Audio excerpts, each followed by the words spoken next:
The man who understood power better than almost anyone in Europe was living in exile and playing cards with a butcher. In the winter of 1513, at Sant'Andrea in Pecosina, a few miles south of Florence, Niccolò Machiavelli lived in exile, stone walls, low ceilings, mud on his boots. During the day, he checked the timber his tenants were cutting. Some afternoons, he went to the local inn and played cards with an innkeeper, a miller, and a butcher. Small money, loud arguments. The kind of shouting people outside could hear through the walls. But every evening, Machiavelli did something strange. He returned to the farmhouse, scraped the mud from his boots, and changed his clothes. Not into something comfortable, into his finest formal clothes, what he might have worn to be received at a palace. Then he sat alone at a table, opened the books of the Greeks and Romans, and began to write. 8 months earlier, he had been in a prison cell in Florence, accused of plotting against the new government. They tied his arms behind his back and lifted him from the ground by a rope until his shoulders came apart. The torture was called the strappado. He confessed to nothing, mostly because there was nothing to confess. When they released him, they told him to disappear. So he returned to his family property at Sant'Andrea in Pecosina, to the woods, to the card games with the miller. And at that table, dressed like a court official with no court left to serve, he began writing a small book about rulers and power, a book that people would still study and argue about 5 centuries later. But Machiavelli was not a professor theorizing about power from a safe library. For 14 years, he had been inside the machine. He had stood in rooms with kings. He had negotiated with rulers. He had watched a warlord murder his own captains and studied why it worked. He understood ambition. He understood fear. He understood why men obey, why leaders fall, and why knowing the right thing has never guaranteed that a man will do it. Few people understood power better than the man playing cards with the butcher. And yet, when he needed power for himself, he had none. That contradiction is where this story begins. There's a gap that appears everywhere once you start looking for it. It's the gap between understanding something and actually having it. You've probably seen it in someone else. Maybe you've been both people.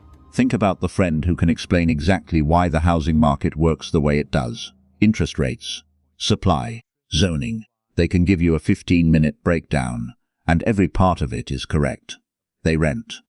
Meanwhile, someone from their high school who couldn't define an interest rate under pressure, but he owns 3 properties, because in 2016 an uncle said, buy that one, and he said, okay. The same gap appears with language. One person studies grammar for 6 years. They know every conjugation and can explain rules native speakers use without thinking. Put them in a taxi in that country, and they freeze. Then there's someone who knows only a few hundred words, but has been speaking badly and loudly for 2 months. They make mistakes, they laugh, they get corrected, and they're having real conversations. That gap is everywhere, but nowhere does it hurt more than with money. So we reach for the easiest explanation. We say the successful person got lucky. They had help. The system was unfair. Sometimes that's true. But there's another explanation we don't like as much. Understanding something and doing something are not 2 points on the same road. They are different roads. You can travel a very long way down the first one and end up nowhere near the second. The dangerous part is that understanding feels like progress. You finish the book. You understand the chart. Your mental model becomes sharper. And because it feels sharper, you feel closer. But knowledge can imitate movement. You can spend 20 years becoming the most accurate observer of a river and never once get wet. Near the end of that little book, Machiavelli takes on the biggest question of all. How much of life is actually up to us? His answer is more careful than his reputation suggests. He says fortune controls roughly half of what happens to us, maybe a little more, but not everything. Because if fortune controlled everything, preparation would be meaningless. Then he gives us an image. Fortune, he says, is like a river in flood. When the water rises over the banks, it carries away trees, buildings, and soil. You cannot argue with it. You cannot stand in front of it and expect to stop it. But the flood does most of its damage where nobody prepared for it, where the land is open, where there are no dikes, no channels, and no walls to slow the water down. And that is the part people usually miss. You build the dikes when the weather is calm, not during the flood, during the long, boring stretch when there is no visible reason to be digging. The work that saves you is usually done at the exact moment it feels pointless. Then Machiavelli makes a sharper observation. He studies successful men and notices that they often used completely opposite methods. One was cautious, another was reckless, one was patient, another was forceful. Both succeeded. He also finds careful men who faced similar circumstances. One survived. The other was destroyed, so the method itself was not the deciding factor. What mattered was whether the method matched the moment. And this is where the argument becomes painful. People rarely know how to change. The cautious man may be rewarded for caution his entire life. Then the moment arrives when caution becomes dangerous and boldness is required. But he cannot simply become bold on command. He has spent years building an identity around being careful, reliable, and thoughtful. He is not destroyed because he was always wrong. He is destroyed because he remains right after the world has changed. Think about your own life. Your approach may not be stupid. It probably worked. It got you your grades, your degree, and your reputation as the person who thinks things through. But has the weather changed? And have you changed with it? There is one more part of the chapter worth mentioning. Machiavelli ends it with a metaphor about fortune as a woman who favors young men because they are less cautious and more forceful. It is a repellent line, and I will not pretend it is wisdom. But beneath the ugliness, there is still an uncomfortable observation. Action does not guarantee success. But without action, circumstance has very little to work with. Not always with reward, not always with success. But movement creates possibilities that hesitation never can. A person who is still deciding gives circumstance nothing to work with. By the time certainty finally arrives, the moment may already be gone. Here's a test. Two people want to become good at public speaking. One of them prepares seriously. She studies vocal delivery. She watches great speeches. She analyzes structure, breathing, timing, and openings. She can tell you exactly why a speech works, and exactly what another speaker did wrong in the third minute. The other woman signs up for a small local event. 12 people show up on a Tuesday.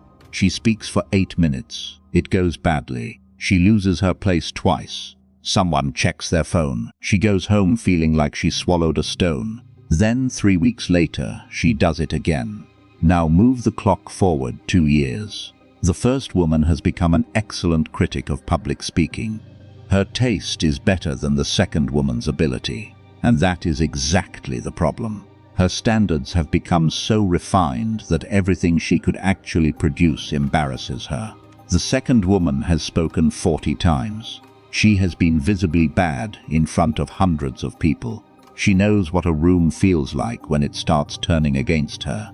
She knows what it takes to lose an audience and pull it back. That knowledge is different. You cannot download it from a book. You cannot absorb it from a video. You have to earn it in public while people are watching. Nobody applauded her while I was learning. That is the trade. You can protect how you look, or you can get good. Early on, you usually cannot do both. The work that builds real ability is often humiliating at first. Not difficult, humiliating. There is a difference. Difficulty can flatter you. It can make you feel intelligent and capable. Humiliations exposes the gap between what you know and what you can actually do. So you make a quiet substitution. You remain in the world of preparation, where you still look like yourself. You keep studying because studying feels like progress.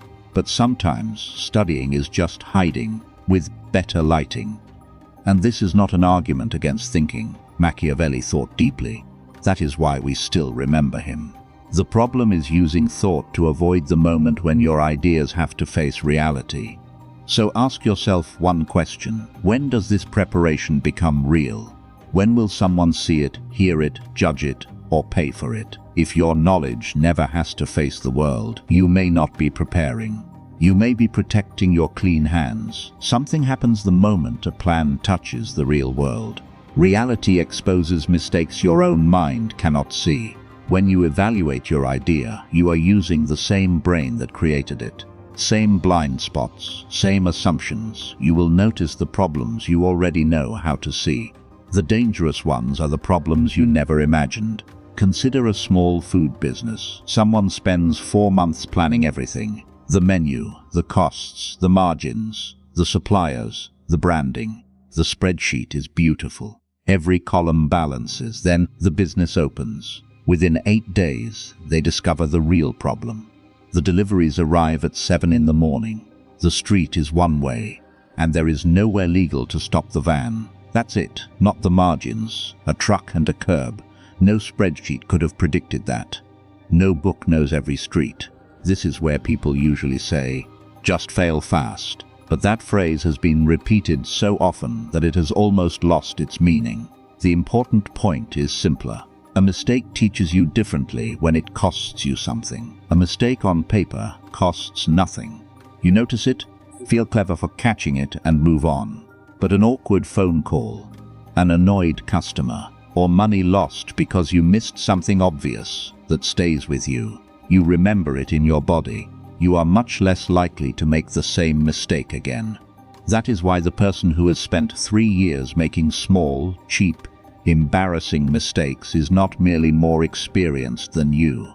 They have been corrected by something smarter than both of you.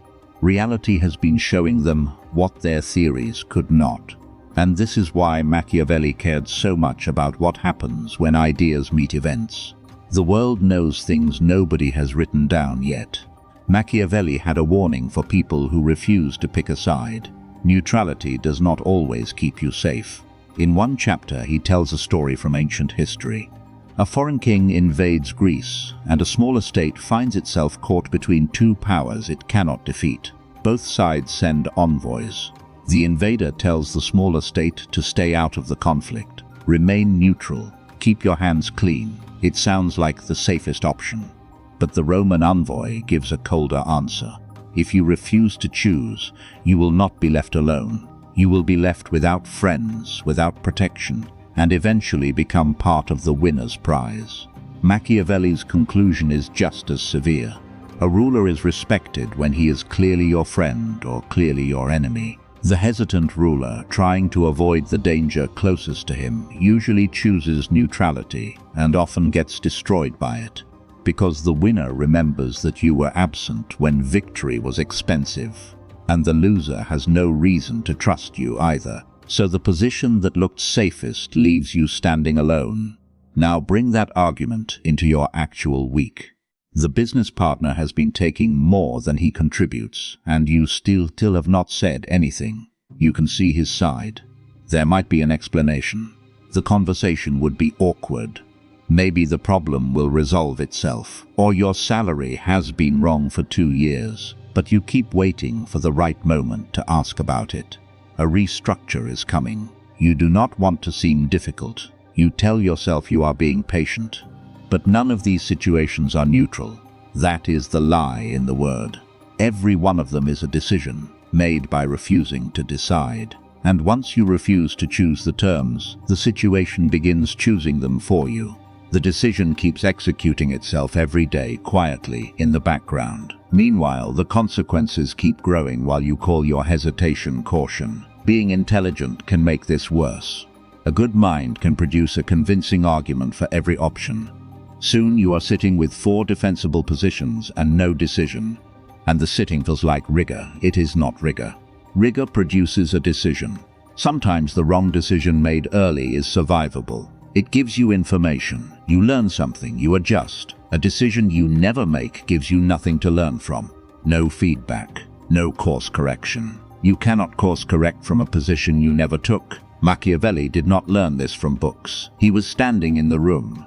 In the autumn of 1502, a group of Italian lords and mercenary captains agreed on one thing. They had a shared problem. Cesare Borgia, the son of the Pope, was taking over central Italy, and several of these men had once fought for him. They knew what he did to allies after he no longer needed them. One of them warned the others. If they waited, Borgia would swallow them one at a time, so they conspired, and then they did the thing people do. They hesitated, they distrusted Borgia. But they did not fully trust one another either. While they argued, Borgia began working on them individually. Gifts, horses, assurances. He even staged the public execution of one of his own officials, making it look like an act of justice and reconciliation. One by one, the conspirators talked themselves into believing him. Then came the invitation. Come to Senegalia on the Adriatic coast on the last night of December. We will settle the terms and plan the next campaign together. 4 of them went. They were seized that evening. 2 were strangled that night. The other 2 were held for several weeks, then killed. Machiavelli was there on a diplomatic mission for Florence. When the arrests began, he sent word home that he did not expect these men to see the morning. He was right. But not everyone went. At least 2 of the conspirators received the same invitation from the same man, backed by the same guarantees, and said no. 1 refused to sign the peace. Another simply stayed away. Borgia moved against them too.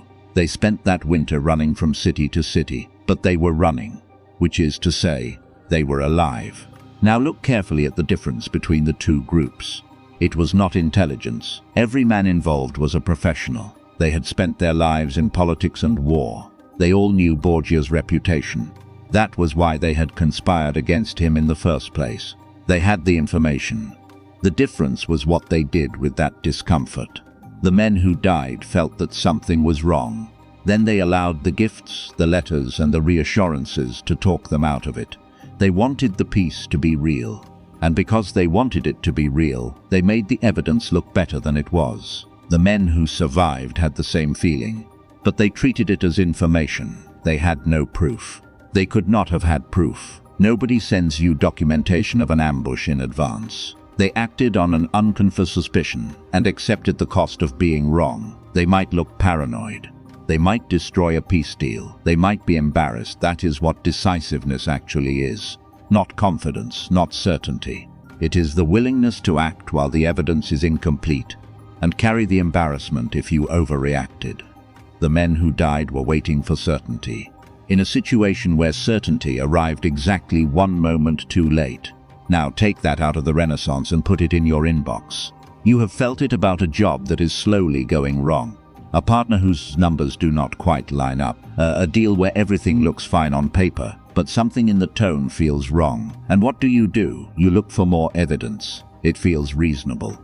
It feels intelligent. But some situations do not give you evidence. They give you signals, and those signals become harder to trust the longer you stand still. Sometimes the price of confirmation is the thing you are trying to protect. I am not telling you to be paranoid. I am telling you that I need to be sure first is not always the safe position. Sometimes it is simply the position you get trapped in, while wearing the expression of a careful person. Let me show you what people usually miss about time. When money compounds, it grows through doublings. It doubles, then that amount doubles, then that amount doubles again. The rate determines how long each doubling takes, but the structure stays the same. Picture those doublings as a row of boxes. The first box is small, the next is larger, and each box after that is bigger than everything that came before it combined. Now imagine you keep the deadline fixed, but delay the beginning. Which box do you think you lose? Most people imagine the first one, the small box, the one that does not seem worth much. But that is not the real cost. You lose one of the boxes at the end, the biggest one, because the sequence does not get shortened at the beginning. It gets shortened at the finish. Every year you wait removes one of the later, larger stages of growth from the path to your deadline. That is the real price of saying, I'll start next year. And this does not apply only to money. It applies to anything that builds on itself. Skill, reputation, a body of work, a network of people who trust you. The 5 years you spend preparing to write do not simply cost you 5 beginner years. They push the entire curve forward. You lose the years when your experience, confidence, and ability might have been at their strongest. That is what makes delay so deceptive. It does not feel like a decision. It feels like a temporary condition. Not this month. Things are tight. Not this quarter. Work is overwhelming. Wait until the new year. Wait until the promotion. Wait until you have read 1 more book. Every excuse is defensible on its own. That is why postponement is so dangerous. The tragedy in many financial lives is not one dramatic mistake. It is the accumulation of small delays that seemed reasonable when they happened. One delay does not look like a life-changing decision, neither does the next one. But the sequence keeps moving without you, and eventually, the years you thought you were saving have become the years you can never get back. Each one made sense when it happened. Together, they are the whole story. Let's go back to the farmhouse. There's a version of Machiavelli's story told everywhere online. It goes like this. Here was a genius who understood power completely and still died with very little. Proof that knowledge is worthless without action. Neat wrong. Machiavelli acted constantly. For 14 years, he was one of the most active people in Florence. He worked in the government. He handled military affairs. He traveled on diplomatic missions. And he stood inside the rooms where power was actually being used. He also made a genuinely bold argument. Florence relied on mercenaries, because that was the normal and cautious way Italian states fought wars. Machiavelli believed it was suicide. A city defended by men who fight for money will remain defended only until someone offers them more money. So he pushed for a citizen militia, and then he helped build one himself. That is not a man hiding behind research. But in 1512, outside Prato, the militia was defeated, the government fell. The Medici returned. Machiavelli was dismissed, imprisoned, tortured, and exiled. His side lost, and he lost with it. That matters, because action does not guarantee success. The advice to just take action often carries a promise it cannot keep. Machiavelli moved. He committed. He backed a side, and that side was destroyed. But look at what he did next. This is the part people leave out. He kept dealing with the world. From that farmhouse, he wrote The Prince, and dedicated it to a young member of the family that had destroyed his career. He was, quite openly, trying to get hired. He wanted back in badly enough to write a job application to the people who had helped ruin him. It did not work, not for years, so he kept producing. He joined a circle of men who met in a private garden to argue about politics and history. He wrote plays. He wrote about military organization. He accepted smaller assignments, and later received a commission to write the history of Florence. By the end of his life, he was doing minor work for the same family that had thrown him out. He never got the position he truly wanted. He never became rich, and he spent his final years watching Italy collapse in exactly the ways he had predicted. That may be the least satisfying way to be proven right. So no, the lesson is not that Machiavelli failed to act. The lesson is that he stayed in the game after the game had visibly beaten him. He kept producing things that could be judged, rejected, laughed at, or ignored. That is the part most people underestimate. Starting is difficult, but continuing after the first attempt goes badly is harder.